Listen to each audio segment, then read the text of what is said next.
नमस्कार, बहुत स्वागत है आपका। आप देख रहे हैं दोपहर दमदार। मैं हूं आपके साथ ऋतु ज्ञानवानी। सूत्रों के हवाले से बड़ी खबर आपको सबसे पहले बताएं कि केंद्रीय कर्मचारियों का डीए बढ़ सकता है, महंगाई भत्ता बढ़ सकता है। केंद्रीय कर्मचारियों का डीए बढ़ेगा और केंद्रीय कैबिनेट की बैठक में यह बड़ा फैसला हो सकता है। ये बड़ी जानकारी इस वक्त दे रहे हैं आपको। बड़ी खुशखबरी जो है कर्मचारियों को मिल सकती है। केंद्रीय कर्मचारियों का महंगाई भत्ता बढ़ सकता है, केंद्रीय कर्मचारियों का डीए बढ़ सकता है और केंद्रीय कैबिनेट की बैठक होगी, उसमें यह बड़ा फैसला लिया जा सकता है। ये बड़ी जानकारी इस वक्त आपको दे रहे हैं। बड़ी खुशखबरी जो है केंद्रीय कर्मचारियों के लिए है, उनका डीए बढ़ाया जा सकता है। बैठक आज जो होगी और बैठक में यह बड़ा फैसला लेने का अनुमान भी जताया जा रहा है।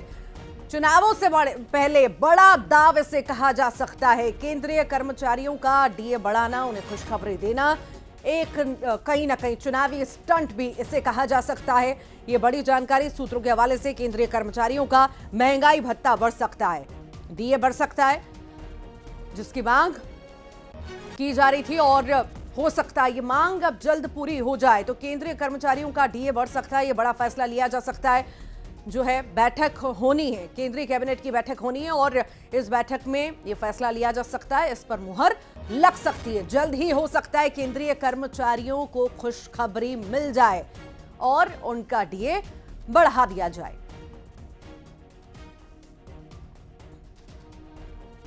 चुनावों से पहले यह बड़ा फैसला, बड़ा चुनावी स्टंट हो सकता है। ज्यादा जानकारी के लिए विनीत कुमार हमारे साथ जुड़ गए हैं। विनीत, केंद्रीय कर्मचारियों का डीए बढ़ाने का फैसला आज की कैबिनेट में हो सकता है, इसे चुनावी स्टंट माना जाए? विनीत जी, निश्चित तौर पर मैं आपको बताना चाहूंगा कि जो हमें सूत्रों के हवाले से जानकारी मिल रही है उसके अनुसार महंगाई भत्ते में बढ़ोतरी जो है वो की जा सकती है, उस पर जो है वो मोहर लग सकती है। हालांकि इसे चुनाव से जोड़कर नहीं देखा जाना चाहिए, क्योंकि केंद्रीय कर्मचारियों का जो महंगाई भत्ता है साल में 2 बार बढ़ता है और इस बार भी जो है वो महंगाई भत्ता जो है वो बढ़ाने जो है सरकार जो है वो बढ़ाने जा रही है। एक बड़ी बात यहाँ पर मैं आपको बताना चाहूंगा कि जो महंगाई भत्ता लागू होगा वो 1 जनवरी से महंगाई भत्ता जो है वो लागू होगा। यानी में न सिर्फ केंद्रीय कर्मचारियों का महंगाई भत्ता जो अब सैलरी आएगी उसमें बढ़ोतरी होगी, बल्कि इसके साथ ही साथ में जो है यह भी खबर आ रही है कि केंद्रीय कर्मचारियों को एरियर भी जो है वो मिलेगा। तो केंद्रीय कर्मचारियों को होली की एक बड़ी राहत जो है वो दी जा रही है। होली के मौके पर सरकार की ओर से बड़ा जो है तोहफा जो है वो दिया जा रहा है, जिसके तहत अब यह खबर आ रही है कि आज शाम 4:30 बजे प्रधानमंत्री नरेंद्र मोदी के नेतृत्व में केंद्रीय कैबिनेट की बैठक होगी और उसमें 4% महंगाई भत्ता जो है वो बढ़ोतरी होगी। एक और बड़ी बात यहां पर मैं बताना चाहूंगा कि अभी जो है महंगाई भत्ता 46% है, वो बढ़कर 50% जो है वो हो जाएगा। तो केंद्रीय कर्मचारियों के लिए एक बड़ी राहत, एक बड़ी खुशखबरी के तौर पर इसे हम देख सकते हैं। जी ठीक, बहुत बहुत शुक्रिया जानकारी को साझा करने के लिए विनीत। जबलपुर का जिक्र करते हैं, जहां पर 50 लाख रुपए की लूट हुई है। चरगमा पुलिस थाना से 200 मीटर की दूरी पर यह लूट होना बताई जा रही है। ड्राइवर की आंखों में मिर्ची डालकर 50 लाख रुपए की लूट की वारदात को अंजाम दिया गया। कंपनी के अधिकारी से बाइक सवार लुटेरों ने लूट की वारदात को अंजाम दिया। 50 लाख रुपए लेकर बोलेरो से नरसिंहपुर जा रहे थे। क्राइम ब्रांच फिलहाल लूट की जांच पड़ताल कर रही है। 50 लाख रुपए की लूट, 50 लाख रुपए की लूट, बाइक सवार लुटेरों ने इस वारदात को अंजाम दिया है। बताएं, ये बड़ी लूट को अंजाम दिया गया है। आंखों में मिर्ची पाउडर डाल करके ये वारदात को अंजाम दिया गया। ज्यादा जानकारी के लिए सहयोगी पवन पटेल हमारे साथ जुड़ गए हैं, उनसे जानकारी लेंगे। पवन, बड़ी लूट को यहां पर अंजाम दिया गया, 50 लाख रुपए की लूट, वो भी आंखों में मिर्ची डाल करके लूट को अंजाम दिया गया।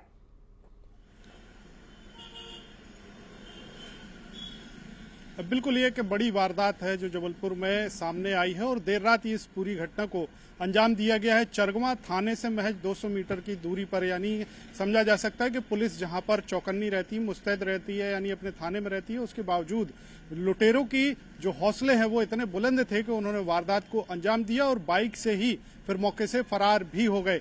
जानकारी अभी तक ये आई है कि कर्मचारी एक कंपनी में काम करते थे जो जबलपुर के एक फर्नीचर शॉप से कैश कलेक्ट करके वापस नरसिंहपुर जा रहे थे और इसी दौरान संभवतः उनका पीछा कर रहे थे लुटेरे, जिन्होंने मौका पाकर के थाने के पास में ही बाइक कार को रोका, बोलेरो कार को रोका और ड्राइवर की आंखों में मिर्ची डालकर हथियार दिखाकर डरा धमकाकर उनसे पैसों का बैग छीना और फरार हो गए। फिलहाल पुलिस सीसीटीवी कैमरों की जांच कर रही है। संभवतः जिस रूट पर जो कार निकली थी उसी पर पूरी जांच की जा रही है और उसके साथ ही यह भी पता लगाया जा रहा है कि कहीं शोरूम में तो ऐसा कोई नहीं था जहां से पैसे कलेक्ट किए गए, वहां पर अगर कोई ऐसा मौजूद रहा तो पुलिस पूरी पड़ताल में जुटी हुई है और उम्मीद की जा रही है कि शायद जल्द ही इसका खुलासा भी हो। लेकिन हौसले जो बुलंद है ऐसी वारदातों से कहीं ना कहीं ये सामने आता है कि प्रशासन का भय कहीं नहीं है। लुटेरों बदमाशों के हौसले जो हैं लगातार बुलंद होते जा रहे हैं। प्रशासन की सक्रियता कम है, शायद यहां पर सक्रियता बढ़ जाए तो ऐसी वारदातें ना हो। फिलहाल के लिए बहुत शुक्रिया।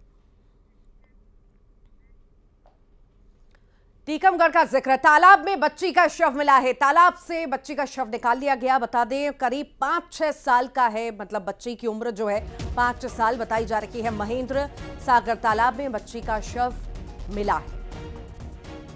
हालांकि शिनाख्त अभी नहीं हो पाई है। बड़ी जानकारी आपको इस वक्त दे रहे हैं जहां पर टीकमगढ़ में तालाब में बच्ची का शव पाया गया है। लगभग 5 से 6 साल की ये बच्ची बताई जा रही है जिसका शव बरामद हुआ है। महेंद्र सागर तालाब में ये बच्ची का शव मिला। अब पुलिस शिनाख्त में जुटी हुई है। आसपास के लोगों से भी पूछताछ की जा रही है।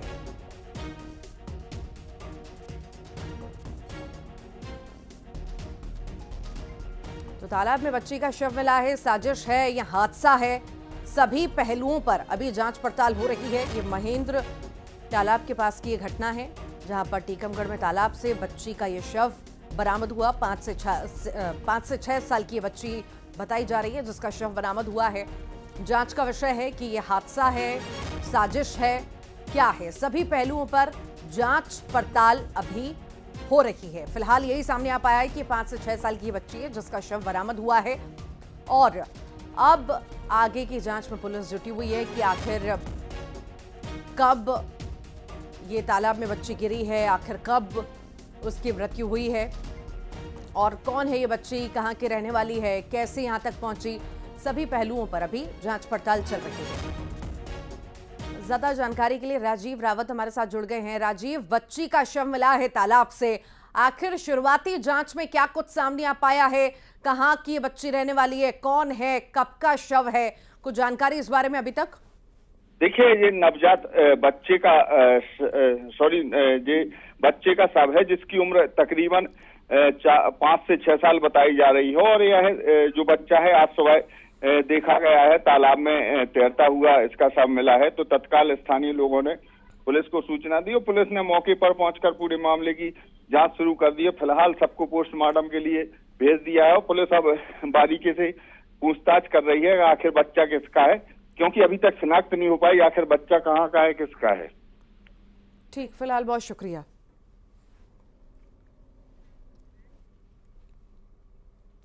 कवर्धा में स्कूल की छत का प्लास्टर गिरा और घटना के समय बच्चे स्कूल में ही पढ़ाई कर रहे थे। 3 बच्चों को मामूली चोट आई है। 5 महीने पहले ही रिपेयरिंग का काम हुआ था और उसके बाद ये बड़ा हादसा। पिपरिया थाना क्षेत्र का ये पूरा मामला है जहां पर स्कूल की छत का प्लास्टर गिर गया और उसी समय जो है बच्चे वहां पर बैठ कर के पढ़ाई कर रहे थे। गनीमत ये रही कि कोई बड़ा हादसा नहीं हुआ। मामूली चोटें बच्चों को आई हैं।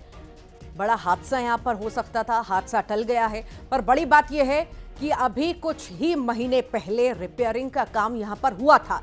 तो आखिर ये स्थिति कैसे निर्मित हो गई, कैसे ये प्लास्टर टूट गया, बच्चों के ऊपर गिर गया और ऐसी स्थिति हो गई। स्कूल की छत का प्लास्टर आप देख रहे हैं कि किस तरह से सारे टुकड़े प्लास्टर के नजर आ रहे हैं। यहीं पर इसी क्लासरूम में इन्हीं बेंचेस पर बच्चे बैठ करके पढ़ाई कर रहे थे और अचानक से छत का प्लास्टर टूट करके नीचे गिर गया। गनीमत रही कि इसमें किसी की जान नहीं गई, कोई बड़ा हादसा नहीं हुआ। मामूली चोटें बच्चों को आई हैं, पर यह जांच का विषय है कि अगर कुछ ही महीने पहले रिपेयरिंग का काम हुआ था तो आखिर प्लास्टर ऐसे टूटा कैसे, प्लास्टर गिरा कैसे, ये बड़ा सवाल है। क्या काम में सिर्फ खाना पूर्ति की गई और बच्चों की जान के साथ खिलवाड़ यहां पर किया गया, ये जांच का विषय है।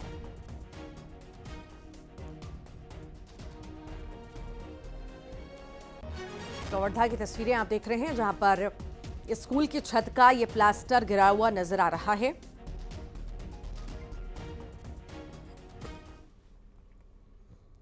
और कोरबा में आवारा कुत्तों का आतंक लगातार जारी है। बुजुर्ग पर कुत्ते ने हमला कर दिया। बाजार से घर लौट रहे थे ये बुजुर्ग, जिस पर हमला हुआ।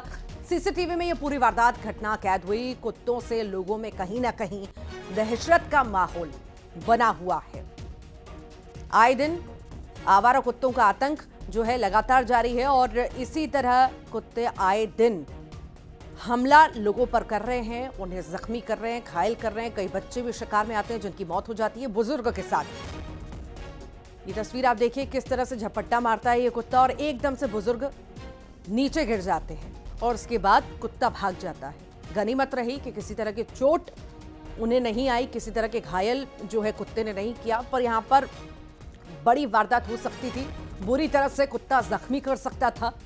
ऐसी कई सारी तस्वीरें हमें रोज देखने को मिलती है कि किस तरह से आवारा कुत्तों का आतंक हर गली मोहल्ले में देखने को मिलता है और इसका हर दूसरा जना शिकार हो जाता है। कई सारे बच्चे इनके शिकार में आ जाते हैं, जाने चली जाती हैं। ज्यादा जानकारी के लिए अब्दुल असलम हमारे साथ जुड़ गए हैं। अब्दुल, आवारा कुत्तों का आतंक लगातार जारी है और लगातार हम तस्वीर देखते हैं किस तरह से लोग कुत्तों का शिकार हो जाते हैं। यहां पर भी कुछ ऐसी ही तस्वीर, पर इस पर कोई संज्ञान नहीं लिया जा रहा। दिनों से जो आवारा जो कुत्ते हैं वो निगम क्षेत्र के अलग अलग वार्डों में जो घूम रहे हैं वो हमलावर हो गए हैं और लगातार हमला कर रहे हैं, लोगों को घायल कर रहे हैं।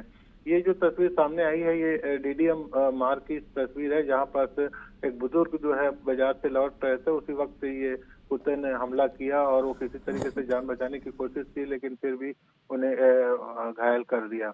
इसी तरीके से गेवरा क्षेत्र में भी पिछले दिनों 1 दर्जन से अधिक लोगों को कुत्ते ने घायल किया है, जिनका उपचार अस्पताल में अलग अलग अस्पताल में चला है। ठीक, बहुत बहुत शुक्रिया अब्दुल जानकारी को साझा करने के लिए। और अब खबर बैतूल से है। एक अनोखी शादी होने जा रही है। ये शादी रेलवे स्टेशन पर ही एक महिला कूली की होगी। नारी शक्ति की मिसाल, लेकिन आर्थिक रूप से कमजोर महिला कूली दुर्गा की सारी रस्में बैतूल रेलवे स्टेशन पर ही की जा रही हैं। इस शादी की सबसे खास बात यह है कि इस शादी का खर्च बैतूल आरपीएफ, समाजसेवी, व्यापारी और जनप्रतिनिधि मिलकर उठा रहे हैं।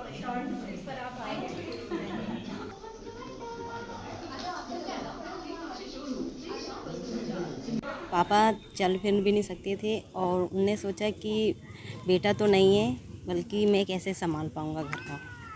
फिर मैंने सोचा कि मैं एक बेटी होके एक बेटा भी बन के काम कर सकती हूँ और मैंने किया। क्या काम किया आपने? कुली का काम। कितने साल से कर रही हैं? 2011 से। जब दुर्गा के विवाह की बात सामने आई तो बहुत कम समय में ये चीज़ें हुई और बहुत लोगों तक फिर भी मैसेज नहीं पहुंच पाया, लेकिन जिन लोगों को हम संपर्क कर पाए उन सभी ने दिल खोलकर दुर्गा की शादी के लिए मदद की है। उसे आशीर्वाद देने आए हैं। ईश्वर उसका जीवन मंगलमय करे और ऐसी बच्ची जो पूरे समाज के लिए एक उदाहरण है, उसकी प्रेरणा पाके बाकी बच्चियों को भी अपने जीवन में संघर्ष करते हुए अपने आप को खड़ा करना चाहिए। सतपुड़ा टाइगर रिजर्व में महिला सशक्तिकरण की बड़ी पहल देखने को मिली। टाइगर रिजर्व प्रशासन ने गाइड और ड्राइवर के रूप में सफारी के लिए महिला कर्मचारियों को तैनात किया। ये आत्मनिर्भर महिलाएं न केवल अपना काम बखूबी से करती हैं, बल्कि अपने दम पर घर परिवार भी चला रही हैं। जंगली जानवरों के बीच से निकलती इनकी गाड़ियों को देख पुरुष ड्राइवर भी हैरान रहते हैं।